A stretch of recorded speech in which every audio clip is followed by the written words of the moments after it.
ভালোবাসার মানুষজন নতুন একটি ভিডিওতে আপনাদের জানাচ্ছি আন্তরিক শুভেচ্ছা ও স্বাগতম। আজকে নতুন একটি ভিডিওতে আপনাদের দেখাতে যাচ্ছি আমি রাস্তার পাশে একটি সুন্দর সুন্দর সুন্দর সুন্দর সুন্দর বিউটিফুল সো এলিগেন্ট সুন্দর করে বানানো হচ্ছে। দেখতে পাচ্ছ পেয়ারা কেটে নিচ্ছে, এখানে বানানো হবে কলা ভর্তা, পেয়ারা ভর্তা সব কিছু চেটনে যে আচারগুলো বানানো হয় সেই আচারগুলো দেখতে পাচ্ছ। মামার স্পিড করতো বাবা রে বাবা, মামা দেখি উড়ান দুরাম উড়ান দুরাম উড়ান দুরাম শেষ নিপি যাচ্ছে। দেখতে পাচ্ছ মামার বাবার সাথে, মামা তার বাবার সাথে এসেছে আজকে। দেখতে পাচ্ছ সুন্দর করে কলা তরমুজ সব কিছু দেখতে পাচ্ছ সুন্দর করে প্রথমে এখানে ছেঁচে নিচ্ছে। দেখতে পাচ্ছ সুন্দর সুন্দর সুন্দর সুন্দর বিউটিফুল মামার ছেঁচনি দেখে, মামার ছেঁচনি নাগাদ দেখে মনে হচ্ছে মামা একটা রোবট। দেখতে পাচ্ছ কত সুন্দর করে মামা ছেঁচতেছে। রাতের বসে এইসব খাবার কিন্তু খুবই সুস্বাদু হয়ে থাকে, যদিও বেশিরভাগ খাবারই অপরিচ্ছন্ন, কিন্তু এই মামার খাবারে এরকম বেশি হাতের ব্যবহার হয় না, তাই এই মামার খাবার খুবই ভালো। দেখতে পাচ্ছ কাসুন দিয়ে এবং লবণ দিয়ে আবারও মামা সেচে শুরু করে দিয়েছে। প্রথমে একটু পেয়ারা কেটে নিল, সুন্দর করে পেয়ারা কুচি কুচি কুচি করে কেটে নিল একটা,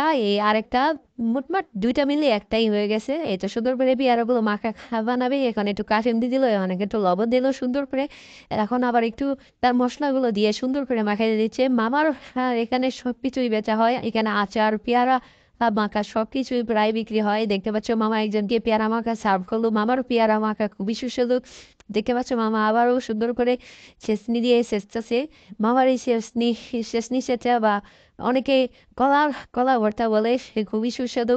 মেয়েদের মুখে এইটা খেলে তো লালা এসে বলে। দেখতে পাচ্ছ এইটাও মামা অন্যকে একটু দিয়ে দেখলো যে কেমন লবণ টেস্ট হয়েছে নাকি সুন্দর করে। মামা এবং তার যে প্লাস্টিকের একটা কি বলে প্লাস্টিকের যে কাপের উপরে পড়ে যাচ্ছে মামার ওখানে এই সোলাবন মামার এই কলা ভর্তা কিন্তু খুবই সুস্বাদু। যারা যারা কলা ভর্তা যায় তাকে মামা সুন্দর করে দেয়। দেখতে পাচ্ছ ও আমার আমার তো জিভে জলে এসে বললো। যারা কলা ভর্তা খেয়েছেন এক জীবনে একবারও, তারা অবশ্যই ভিডিওটাকে লাইক কমেন্ট শেয়ার করে যাবেন। আল্লাহ হাফেজ।